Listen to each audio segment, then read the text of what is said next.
Niwang Sukmana Madi luwih ana sasminaning sun jagat owasisaning Bathara. Ora mengeta dhisik Kakang Pati Udawa. Ayo ndadekake kaget sira Kakang Pati Udawa ingsun wiji mangarsama ning ngarsaning ingsun Kakang Pati Udawa. Lho inggih diweji sesembahan kula. Wonten ing Madyapada prapteng dalan Gusti kula ingkang sinuhing Ndarawati. Wanter sabda pangandika paduka miji dhateng wiswanipun ing abdipun Patih Udawa. Munggah dadosna ing kawuningan slaminipun ingkang abdi wonten ing Jawi kewatos raos sing manah pindharan salomba pinanjering alun-alun. Katembeng samirana kumitra caruk maras. Nanging sareng wonten ngarsa paduka asreping manah tan prabeda kadiji remaing tirta wayu sewindu. Sinuwun sesembahan kula wanter sabda pangandika paduka pareng ingkang abdi pengepatian Cemadung dawuh diweji Kakang Pati Udawa ya kadiparan anggoning Kakang Pati Udawa ingsun percaya minangka dadi badal wakil ingsun manata tata rakiting negari Ndarawati Kakang Pati Udawa jimat sembahan kula pangarongan kula Gusti kula ingkang sinuhing Ndarawati menawi paduka dangu bab tata rakiting praja sadaya mboten badhe ngujiwani para kawula sami sayek saeka kapti akarya luhuring nusa bangsa tuwi negari Ndarawati. Medhaipun para abdi perjuangan mboten kendhat angin sami gegladen ulah kridaning aprang. Sawan-jiwanji praja paduka temping maramuka mboten badhe anggepok unca paduka Gusti kula ingkang sinuwun. Ing abdi kepatihan remuk kasawurna putung sumangga kabandhemna diweji sesembahan kula. Kakang Pati Udawa ndadekake bombong tias ingsun. Ora liwat pakaryan kang utama tindakna selawase prayogakna anggone Kakang Pati Udawa ngadhep ngarsaning ingsun. Sampun boten kirang prayoga anggen kula ngabiyantur ngersa paduka Gusti kula ingkang sinuwun. Namung drilan sak samunipun kepareng kula ngaturaken sembah sumenging pangabektinipun ing abdi kepatihan kunjuk ngersa paduka Gusti kula sanata. Kakang Pati Udawa ingsun tumpa tiba sepadha-padha. Kakang Pati Udawa atmajaning ingsun samba prayogakna nggira ngadhep ngarsaning pun Rama nggir kusuma kilat moko. Kawula non nunggih Rama Prabu sampun boten kirang prayogi wiswanipun ingkang putra ing Parang Garuda pun samba. Namung kemarin kula ngaturaken sembah sumengkeng pangabekti kula kunjuk sandhap pada paduka Kanjeng Rama Prabu sesembahan kula Rama Prabu pengayoman kula ing Ndarawati. Samba ingsun tampa akarya bombong tias ingsun ora liwat pangestuning pun Rama tampanana kula pundi jimat paripih dayana ning kasantosan Rama Prabu Ndarawati apa dene sira Dimas Haryo Setyaki pangayogakna nggone siadhi ngadhep ngarsaning pun Kakang Yayi Wresniwira sampun boten kirang prayogi Koko Prabu saha lampah kula saking kasatyaning garba rucitan sapi nanging kawidadan liring sambikala kepareng kula ngaturaken sembah sumenging pangabektinipun ingkang rayi kunjuk Koko Prabu Ndarawati. Dimas kadangipun Kakang ndak tampa. Ora liwat pangestunipun Kakang Tampanana Setyaki kula pundi jimat paripih dayana ing kasantosan Kanjeng Koko Prabu jimat sembahan kula. Munamit pasang kaliman tabik tinebining radene dumawahing tawang towang Koko Prabu sewu-sewu kalapatanipun ingkang rayi tadah wadana dening ngantos randhat anggen kula ngacarani rawuh paduka Kanjeng Koko Prabu Mandura. Koko Prabu sarawuh paduka Kanjeng Koko Prabu ingkang rayi ngaturaken pasegan panakrami kunjuk sandhap pada paduka Kanjeng Koko Prabu jimat sembahan kula. Koko Prabu pengayoman kula ing Mandura Koko Prabu Baladewa. Jagat wasisaning Bathara wayah Bathara jagat Pathik Indra Jaladewaku. Yo, Kresna. Wis tak tampa siat diatur pambagi tumraping pun Kakang ngakarya bombong penggalihing pun Kakang. Mung kepareng pun Kakang ngaturake pudyastawaning pun Kakang kunjuk ngersaning Yayi Prabu Ndarawati. Yayi Kresna. Kula cancang pucaking weni dumawahing wijang rupa keting werdaya saestu ndadosaken cahya nur cahya daging rah kayuwanan. Mboten langkung kasekecak manggen jengandika lenggah Koko Prabu Yayi Prabu Ndarawati. Kaya wis ora kira kepenak praptaning pun Kakang ngono ing praja ing Dwaraka dina samengko iki Yayi Prabu Kresna. Sangetan dadosaken kagyat sotaning manah Koko Prabu.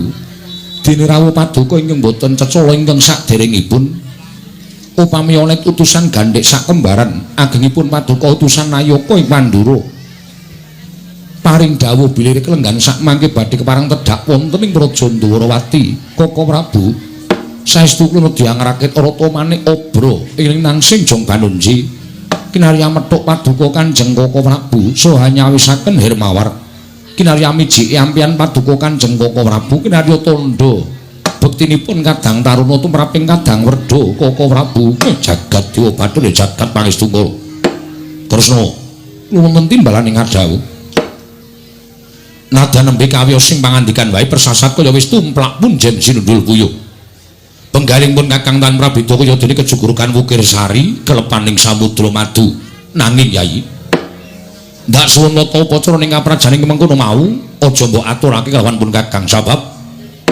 pendak-pendak pun Kakang Prapta ning negara Ndwarawati iki pangrasaning pun Kakang Tan Prabita kaya dene kundur marang Praja Mandura malah mangsa kala besok yen kula wangsa Ndwarawati ana wektu ingkang mirunggan nedya tetinju kelawan negara Mandura ilang jigo kelawan pekewu Durga Masangga Runggi Mandura rengkuwen Tan Prabita kaya dene Ndwarawati. Yai Prabu Kresna matur sanget genging panuwun ingkang tanpa pepindhan Koko Prabu dene mengkaten wiyosing pangandika paduka. Ya Yai Prabu Ndwarawati nun amit pasang kaliman tabit kok ingkang putra ing Parang Garuda pun Samba kula ngaturaken sembah pangabekti kula kunjuk ngersanipun Wa Prabu Baladewa anak Anung Hanindita bocah mursid iso mikul dur mendem jero karo wong tuwa aja mung kandhek ning pangucap nang kababaro dadi pakarti Samba tak tampa ngabekti karo wong tuwa ora liwat pangestu ning wong tuamu Mandura Tampanana kula pun dinggo jimat paripin dayana ning kasantosan kaseksak nanggen jengandika lenggah. Wa Prabu ya Samba kaya wis ora kurang kepenak praptaning awakmu ing Mandura. Koko Prabu nada ingkang raipun Setyaki ngaturaken sembah pangabekti kula kunjuk Koko Prabu. Setyaki ndak tampa atur pangabekti kalawan pun Kakang. Ora liwat pangestunipun Kakang Tampanana, kadangipun Kakang Garbaruji. Kula pun dinggo jimat paripin dayana ing kasantosan. Mugi kaprayogakno anggen jengandika lenggah. Yo Yai Setyaki kaya wis ora kurang kepenak. Sinuwun adaning abdi kepatihan. Kula ngaturaken sembah pangabekti kula kunjuk sinuwun. Kakang Pati Udawa. Ih kasinggihan mekaten. Kakang Udawa wonten timbalan sinuwun. Yen piranganing para nayaka Punggawa munggahing Yai Prabu Kresna atur pangabekti kalawan panjenenganing sun tak tampa kanthi lega-legawaning ati. Nanging yen to Kakang Udawa ngaturi bekti kalawan Baladewa sing gedhe pangapuramu aku ora iso nampa pangabektining Kakang Pati Udawa. Waduh. Lajeng dosa kalematan kula menapa? Menawi kula menika nandhang dosa menapa ing badhe kula sandhang. Mugi pareng wambah barana dhateng abdi kepatihan. Kakang Udawa wonten timbalan sinuwun. Aja kaduk ati kajron penampa. Yektine Kakang Udawa ora nandhang luput tumraping Baladewa. Nanging nadyan to Baladewa wis mukti ngawibawa Nyakrawati mbau danda ning Praja Mandura. Aku ora bakal lali marang lelabuhaning Kakang Pati Udawa. Luwe-luwe dok nalika padha urip bareng ana ing Widara Kandhang. Ngiyup marang pengayomaning Bapa Demang Sagopa. Akeh ngelmu ning Kakang Pati Udawa ingkang seprene bisa kanggo kinarya cagak tuwak ing kanalindraning Mandura. Luwe-luwe nggonmu ngemong kalawan Baladewa, nggonmu tansah gula wentah kalawan Baladewa, persasat wis ora iso tak etung nganggo wilanganing driji. Lan ora iso tak wales nganggo ukuran apa wae. Mula yen nganti aku nampa sembahe Kakang Pati Udawa dosa apa ing bakal tak sandhang. Luwe-luwe yen ditonton babakan umur sepuh Kakang Udawa tinimbangane Baladewa. Mula ora ana jamak lumrahing ngatasé Kadang Werda ngaturke sembah kalawan Kadang Taruna, malah kosok baline. Ora bakal duwe rasa wirang lan ora bakal lowel. Aku ngaturake sembahku katura Kakang Pati Udawa. Wiladalah. Mriko estu sinuwun. Yo tenan. Matur sembah nuwun tanpa pepindhan. Jebul isih ketok wong awakku. Ora nyono babar pisan neng kene disembah karo Tiyang Agung Baladewa neng omah ming diwaneni bojo. Kakang Udawa iya, kasinggan mekaten kasicak anggenipun lenggah. Yo kaya wis ora kurang kepenak Kakang Pati Udawa. Koko Prabu sasamunipun kepareng astu ingkang dados napas asat ingkang dados riwe. Ndadosaken guragapan raos ing manahipun ingkang rayi ing Ndwarawati pun Kresna. Dene rawuh paduka ingkang boten cecul ingkang saderengipun menawi kepareng kawedhane ingkang kathah tumunten kababarna nanging menawi wadi tumraping para kadang sentana miwah kula warga monggo Koko Prabu kula kanthi manjing salebeting kedaton pepanggihan catur netra kelawan ingkang rayi Ndrawati Koko Prabu Kresna kula wonten maring adhawuh apana wigatinipun Kakang Prapta ing negara Ndrawati ya mung sadurunge supaya rada cetha panampaning Kyai Prabu menika bakal pun Kakang matur ngersane Kyai apa mbok keparengake pun Kakang rada mingset menipun Kakang sowan ngersane Kyai Prabu Kresna Purbawasa wonten asta paduka Kanjeng Koko Prabu Mandura ngono Kyai inggih Koko Prabu Kyai Kresna wonten timbalan ing adhawuh Koko Prabu Kyai wis watara wektu pun Kakang ora prapta lan sowan ana negara Ndrawati ora kaya sagedhagan iki ingkang niatipun Kakang mung kepengin tetinju marang kula warga ing Ndrawati nanging bareng pun Kakang ngancik tapel wates negara Ndwaraka. Waduh. Kyai Prabu. Nyata banget dadi pratandha lamun Kyai Prabu kuwi baut ngasta bawat peperintahan negara Ndrawati ketitik. Yen ora kleru wis udakara sakwarsa pun Kakang ora sowan marang Praja Ndrawati. Kasinggihan mekaten Koko Prabu, undhak ing negaramu persasat pun Kakang ora percaya marang kahanan negara Ndrawati ingkang nembe wae. Ndak tonton iki mau. Liripun kados pundi paduka paring dawuh mekaten Koko Prabu? Coba to. Lagi sakwarsa pun Kakang ora sowan ning Praja Ndrawati, nanging mundhak ing negaramu tumpuk matimbun-timbun. Pilipun Kakang ngancik tapel wates negara Ndrawati, ngancik ana ing Karang Pradesan. Para among tani padha sesendonan, sesindenan, mikul garul kuning garap, sawah lan tegale. Usana ora jeneng muka lamun katon ijo royo-royo ana ing pinggir-pinggir marga urut ditanduri wit-wit ingkang sarwa bisa kanggo ngiyup marang para among tani luwih bareng pun Kakang ngancik ana ing kutha Goro kahanan negara Ndrawati luwih becik tinimbang ingkang wis kawuri katon resik mongko katon banget kawulane padha guyub rukun tetunggalan manunggal tunggal cipta rasa karsa lan karyane manunggal tetunggalan junjung marang derajating ratu ing Ndrawati kacihna kaya mangkono dadi bukti lamun Kyai Prabu baut nggone mrangoto sagung para kawula dasih. Waduh Kresna bareng tak pikir-pikir nadyan pun Kakang kuwi luwih tuwa tinimbangane Si Adi ning babagan ngelmu jebul lantip Kyai Prabu Ndrawati pun Kakang tuwa kuwi tuwa tuwas pupuk brabas tegese tuwa mung kakean umur nadyan pun Kakang padha-padha dadi nalindra ning Praja Mandura nanging jebul saiki Mandura kalah ento ditanding karo Ndrawati. Koko Prabu sampun nggadahi pangalembana ing kados mekaten menika sedaya ingkang kula tindakaken menika kala wau mboten badhe rancak menawi nara prajanipun ugi mboten mastuti dhateng sabda tamanipun Nalindra.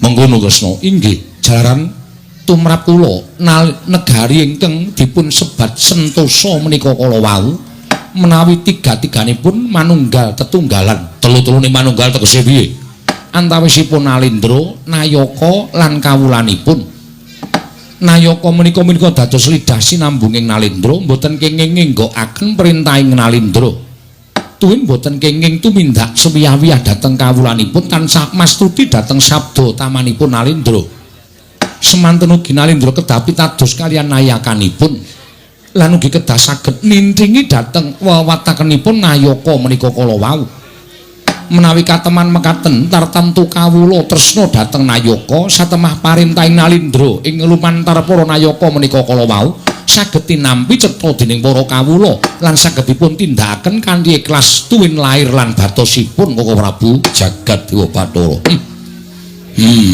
Mula ya ora aneh Kyai Prabu ki pendak-pendak nalika biyen mapan ana Widara Kandhang ora nate mapan ana Widara Kandhang nanging mesti lunga saka Widara Kandhang.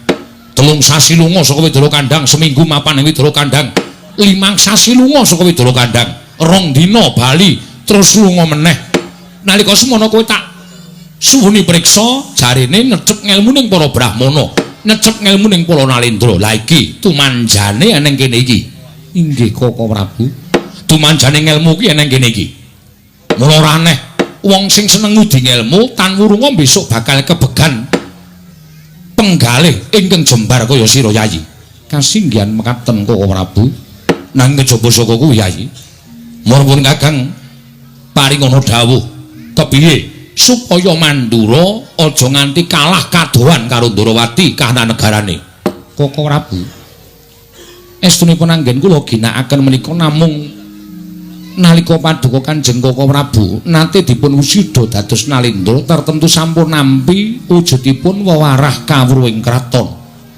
Wewarah kawruhing kraton kasinggihan mekaten. Wewarah kawruhing kraton kuwi apa wae? Setunggal wajibing ratu, angka kalih pengageming ratu, angka 3 pambeganing ratu, angka 50 lelabuhaning ratu, angka gangsal kekasihing ratu, angka 6 patraping ratu, angka 7 gegayuhaning ratu, angka 8 junjunganing ratu, angka 9 bandaning ratu.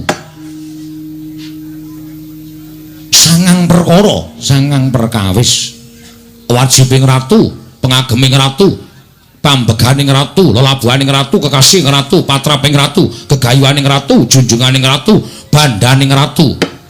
Kuwi tegese piye? Wajibing ratu menika mboten kenging kendhat anggonipun tansah hanata, haniti, hamariksa lan hamisesa. Wajibing ratu kudu tansah hanata, haniti, hamariksa lan hamisesa. Kasinggihan mekaten. Angka kalih pengageming ratu sampun ngantos tilar dhateng pakarti sama beda dana denda. Sama beda dana denda ki apa padha karo dana wesiasat ngono kae. Kasinggihan leres. Lah, pun Kakang njaluk keterangan kelawan Siadi, dana wesiasat kuwi tegese piye? Sama beda dana denda kuwi tegese piye? Koko Prabu mboten kenging mban cindhe mban siladan. Ora kena mban cindhe mban siladan. Nadyan sanak kadang kula warga menika lepat tumraping negari kedah pinatrapan denda sak bobot kalian keleputanipun. Nadyan tiang liang kebrayan kawula alit menawi labuh negari kedah ginanjar sak murwatipun mboten kenging dumeh namung kawula alit labuh negari mboten pinaringan ganjaran nanging menawi kula warga sanak sentana ingkang lepat tumuli dipun apunten menika mangke badhe tetel kapitayaning kawula dhateng Nalindra Koko Prabu. Weh lah ta ya nada namung seklimah nanging jebul jero banget tegese. Sawanjure pambeganing ratu sipating ratu kedah saged hamong hamengku tuwin hamangkat. Pambeganing ratu sipating ratu kudu bisa hamong hamengku lan hamangkat. Angka 50 lelabuhaning ratu Anantapana berbudi bawa laksana animpuna ing aguna amumpuni ing kautaman. Lelabuhaning ratu berbudi bawa laksana animpuna ing aguna amumpuni ing kautaman. Gangsal kekasihing ratu menika kedah tumindak adil, bener, sentosa, wibawa. Angka 6 patraping ratu nglungguhi watak lan tumindak wicaksana, wiwaha, wisuda lan wiguna. Angka 7 gegayuhaning ratu mersudi mrih hayu, hayem lan hangayani. Angka 8 junjunganing ratu murid jejeg adeking praja katentremaning kawula sambung mitran liyan praja kerukunaning bebrayan agung menika junjunganing ratu. Ingkang pungkasan bandaning ratu Nalindra kedah darbe kasekten, kesabaran, kawaskitan, kawicaksanan, kapinteran lan kawasisan Koko Prabu. Jagat Dewa Bathara jagat pangestungkara. Weh lah. Waduh matur nuwun Yayi, matur nuwun. Nadan pun Kakang setemene ana wigati ingkang bakal ndaturake nanging luwih dhisik gandeng Kuswatara Rama pun Kakang ora pepanggan kelawan Siadi. Jebul tinemune wong jejagongan kuwi ora kok ming rembug babakan sing tanpa guna. Nanging nyatane pun Kakang iso ngisep marang sarining kawruh wewarah kawruhing kraton saka Siadi Yayi Prabu Kresna. Wah, aku ngaturke panuwun ingkang tanpa pepindhan Kresna. Dene ora ketang sithik wuh undhake ngelmu ning pun Kakang. Nggone pun Kakang prapta ning Praja Ndrawati. Kasinggihan mekaten Koko Prabu ing salajengipun kepareng kula badhe nyuwun priksa lajeng wigatosipun menapa dene paduka kepareng tedhak wonten negari Ndrawati. Koko Prabu, lah iki ngene. Kresna kula wonten maring ngadhawuh. Tembang rawat-rawat binet kumpuk bakul sinambi wara pawarta binandunging karna. Pun Kakang mung kepengin nyatakake marang pekabaran iki mau apa pancen kepara nyata yen to kadang-kadangmu adi-adiku para Pandhawa Yai Prabu Darmakusuma sak kadang-kadian dina samengko ninggal Praja Ngamarta mapan ana ing Saptawarga nggone kepengin bangun malang candhi pesareane Kanjeng Hyang ingkang sumare ana ing Saptawarga. Koko Prabu pawarta ing mengkatan menika kala wau saestu kepara leres maraestunipun kula ngawontenaken pasewakan menika sejatosipun namung badhe anggen kula tata-tata sumusul dhateng kadang-kadang kula para Pandhawa ingkang sakmangke badhe anyandi dhateng pesarenipun para leluhur Koko Prabu jagat Dewa Bathara jagat Pangestungkara. Kenging menapa paduka paring dawuh mekaten ora apa-apa Yai. Yo sing jeneng pun Kakang Kinadan ora saben dina kumpul kalan para Pandhawa. Nanging pendak-pendak pun Kakang kuwi midhanget pawarta ingkang magepokan lan kadang-kadang para Pandhawa meskipun Kakang nyatakake kelawan Yai Kresna kaya ingkang sagedhagan iki pun Kakang nyatakake marang Yai Prabu Ndrawati nggone para Pandhawa ora lali marang ingkang ngedhakake ora lali marang ingkang nurunake satemah padha kepengin bangun candhi ning Saptarangga ing Saptarga Kresna lelakon ingkang kaya mengkono mau temene wajib ditiru inggih jalaran pun Kakang lan Siadiku uga duwe pepundhen kang mapan ana ing Astana Gadamadana nanging bab kuwi iso dipikir mburi sing wigati gegayaning kadang-kadangku para Pandhawa ngene padha bangun pasarening para leluhur iki mau muga rancak muga niring sambikala lancar nganti tekan paripurna sabab tumrapun Kakang ngabektine anak putu kuwi yen iso eling karo ingkang teturun ngabektine anak putu kuwi yen iso eling sarta tansah ndongaake kelawan ingkang teturun ya wong tuane ya eyange ya eyang buyute kabeh mau katandha saka para Pandhawa nggone ora lali kelawan ingkang teturun wekasan dina samengko mapan ana ing Saptarga mbangun pasaryaning para pepundhen Kresna kuwi wajib dicontoh kuwi tandha ngabektining putra wayah kelawan ingkang padha tetilar tandha ngabektining putra wayah kelawan para sepuh ing wis mapan ing alam pamancat manjing ana ing tepet suci Yai Prabu Ndrawati Koko Prabu dereng ngantos waripun anggen kula nampi sabda tama paduka Kanjeng Koko Prabu menika wonten satunggiling nalindra ingkang sowan ingkang wonten negaring Ndrawati menapa menika tasih sumitranipun paduka Kanjeng Koko Prabu Mandura Baja Ngawur pun Kakang ora nate duwe sumitra wujuding nalindra tlatah sabrang Kresna timbal napa wigatine dene sowan ngabiyantara Sang Hyai Prabu Ndrawati sajaiki nalindra sugih brewu mlekedhu wah sawangan sandangane sarwa mas mutiara jamrut dergeni monggo driji 5 dinggoni ali-ali kabeh wah katon nek sugih mlekedhu kasinggihan Koko Prabu Timbalana Kresna yen pancen wigatine apik si adikku tunggu-tunggu bawa leksana nanging yen to bakal gawe geger sarta mung bakal kuwi bebudhek banyu bening kahanan negara Ndrawati aja melu-melu pun Kakang dhewe bakal mundurake Koko Prabu kasinggihan mekaten lenggah ingkang langkung prayogi Koko Prabu yo kisana sampun kinten kula tumambu yekti saweg sepisan menika kula wanuh panjenengan menika nalindra saking pundi sinten jejulukipun kisana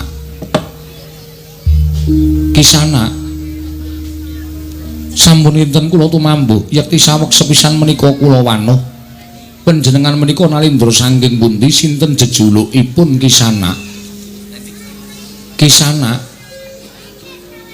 panjenengan menika nalindra saking pundi sinten jejulukipun lan wonten wigatos menapa rawuh wonten ing mapan mriki kisana Koko Prabu nggih nuwun sewu kok mboten atur wangsulan sampun kula dangu wungsal wangsul mbok menawa si Adi rada seru nggone paring pangandikan mergo tak sawang kupinge ratu iki ditindik pirang-pirang nggon kekebaan anting-anting dadi mbok menawa bolongane kuping ketutupan ora krungu sajae kisana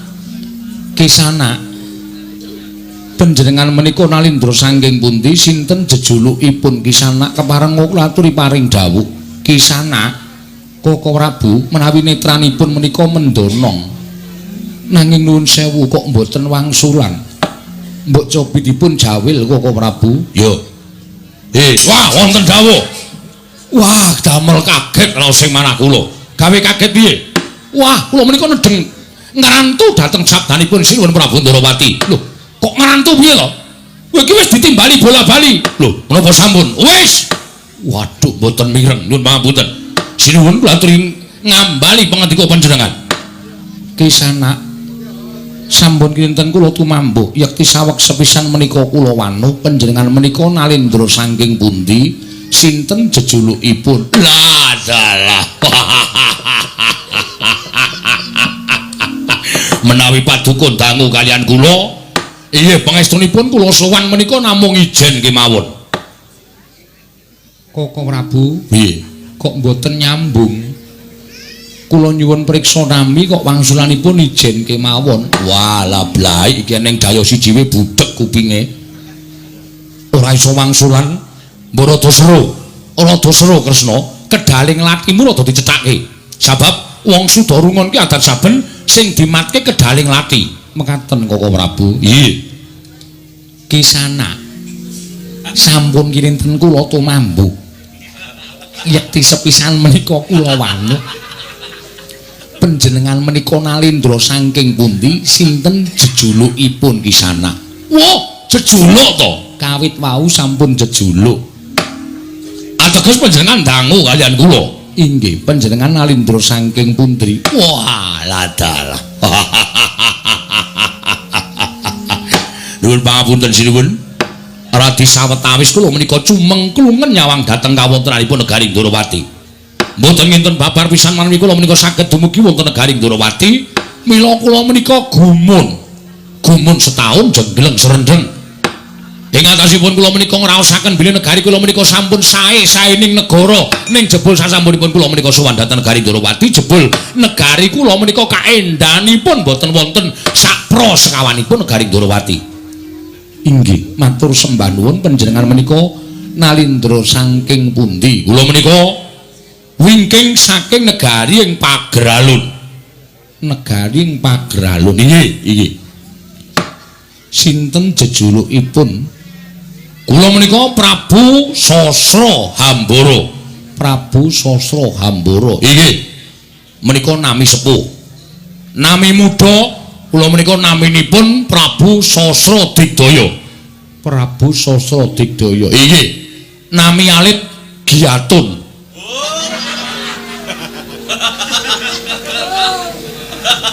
Mekaten nggih. Namung samangke sakmenika sampun dados Prabu Sasra Hambara. Prabu Sasra Hambara. Inggih, kasinggan mekaten. Kula nuwun sewu menapa kula menika sowan dhateng ngersanipun Sunan Prabu Ndorowati. Mboten wonten kalih kula menika nalindring Ndorowati Prabu Sri Bathara Kresna. Walah dalah. Wah, matur nuwun sinuwun. Panjenengan menika nalindra ingkang kondhang kaloka dumugi negari kula.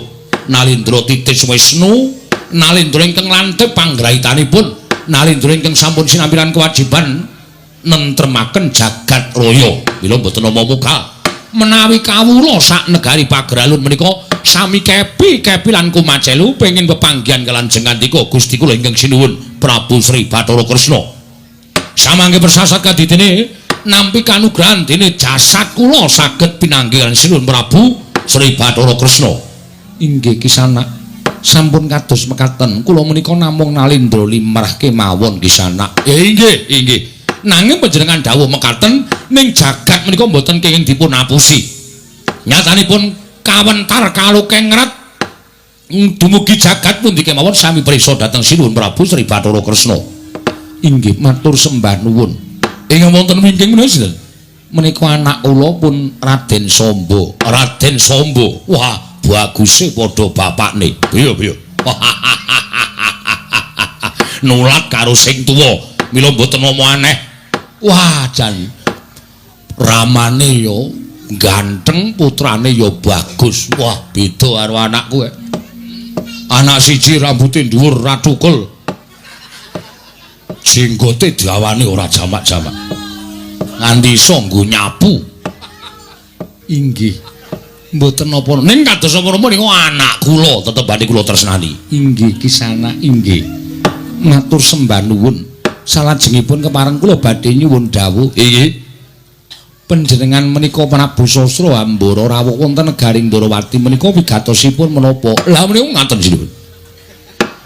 Estunipun anggen kula sowan ngabiyantu ngersa paduka Gusti kula Sanuta Prabu Sri Bathara Kresna menika sepisan kula menika ngaturaken sembah sumangga ping pangabekti atur bektinipun alindra ing pagralun Prabu Sasambara mugi tinampi dening Paduka Sinuwun Prabu Sri Bathara Kresna. Sampun kula tampi akarya bombong raos sing manah. Matur sembah nuwun. Ndungkap angka kalih. Ndungkap angka kalih sowan kula menika mboten sare kejawi namung kula menika namung badhe nyuwun senjata pitulungan. Kula nyuwun sih pitulunganipun Sinuwun Prabu Ndarawati amargi mugi andados ing kawuningan. Sampun wonten 7 candra menika negari kula kados ketaman melaing Jawata. Tegesipun negari kula menika kados ketaman pegebluk. Kathah kawula ingkang sakit sonten ketiwasan sonten sakit enjing kapraloya. Mongko sampun boten kirang-kirang nggen kula ngrawuhaken para brahmana winasih sewa sugata miang para nimpun supados nambak rengkaning praja palandene katindakan gagar wigar tenantuk karya. Inggih. Wonten satunggiling dalu kula menika tumuli lampah semedi kanthi sarinaritis sesempek ron Rajamala bebantal boto sarimbak wonten ing madyaning anggen kula nglampahi tapa brata menika kala wau kula nampi wisi ing Jawata bilih negari kula pagralun menika saged waluya nirmala jati temah mulya menawi kedah saged tinumbalan pusaka ing Ndarawati nggih menika ingkang nami Sekar Wijaya Kesuma. Diweji. Ingkang kagaduhan Sekar Wijaya Kesuma menika namung Paduka Gusti kula ingkang sinuwun Ndarawati. Mila sowan kula menika wonten suka lilaning penggalih wonten wulunging penggalih Paduka Gusti kula ingkang sinuwun kula nyuwun ngampil Sekar Cangkok Wijaya Mulya. Badhe kula boyong dhateng negari ing pagralun kinarya tumbal wadaling praja supados negari kula menika wangsul ayem tentrem niring sambikala. Menawi Gusti kula ingkang sinuwun menika bingung utawi panjenengan menika sakmangke menika badhe owel agengipun panjenengan menika nyuwun liru kula aturi paring dawuh dipun lintoni menapa kula sagah panjenengan sampun nyawang kula menika namung lalindra-alit nanging kula menika ratu sugih mblegedhu kula menika ratu sugih bondo kula seprapat jagat menawi namung kinarya lintu Sekar Wijaya Kesuma kemawon boten badhe telas monggo kula aturi ngrobaki bondo kula aturi nelasaken kula boten badhe owel watur Paduka paring ngambil Sekar Wijaya Kesuma menapa kedah dipun tumbas kula aturi paring dawuh reginipun pinten menapa kedah dipun sewa menawi dipun sewa lajeng wancinipun kados pundi lajeng mangke anggen kula bayar menika kados pundi menapa wancinipun setunggal jam dipun bayar pinten kula aturi paring dawuh kula aturi ngendika sak larang-larange mboten ajeng kula nyang inggih menapa kedah dipun lintoni wujudipun titian kula aturi paring dawuh kula sampun sumudya gajah saking nagari Kamboja kula cawisaken 100 kalih dasa cacahipun kinarya lintu Sekar Wijaya Kesuma. Kula aturi paring dawuh menapa dipun betahaken kapal ingkang ageng-ageng ingkang sae-sae kula sampun beto lintunipun menapa kedah dipun lintoni kenya sing ayu-ayu badhe kula caosi negari kula menika kathah kenya ingkang tasih prawan-prawan tur ayu-ayu kinarya selir Paduka supados Paduka menika saya jayeng bawana saya ketingal sae lan saya ketingal pinunjul menawi lenggah dampar jinajaran kenya ingkang cacahipun 100 kawan dasa kula paring dawuh nanging sinuwun nyuwun pangapunten kraya-raya kula swandanen negari Ndarawati menika menawi atur kula mboten tinampi setunggal kemawon dipun lintoni raja kaya mboten dipun parangaken dipun tumbas mboten dipun parangaken dipun sewa mboten dipun parangaken dipun lintoni titian mboten dipun parangaken malah kula lintoni kenya sing ayu-ayu ora dikeparangake nyuwun pangapunten ateges panjenengan owel maringaken Sekar Wijaya Kesuma dhateng kula tinimbanganipun kula menika wangsul dhateng negari kula menika namung badhe dipun isin-isin kaliyan kawula kula dene kula golek tombo kanggo negara kula ora kelakon awulung kula mati teng mriki kula wujudi mila atur kula ingkang pungkasan menawi Paduka Gusti kula ingkang sinuwun boten marangaken Sekar Wijaya Kesuma menika kula boyong wonten negari ing pagralun kula aturi jaga jagang sing gero beteng sing kandel kula aturi sedya senopati sing gamben sing ampuh kula boten badhe wawang nyawang senopati Ndarawati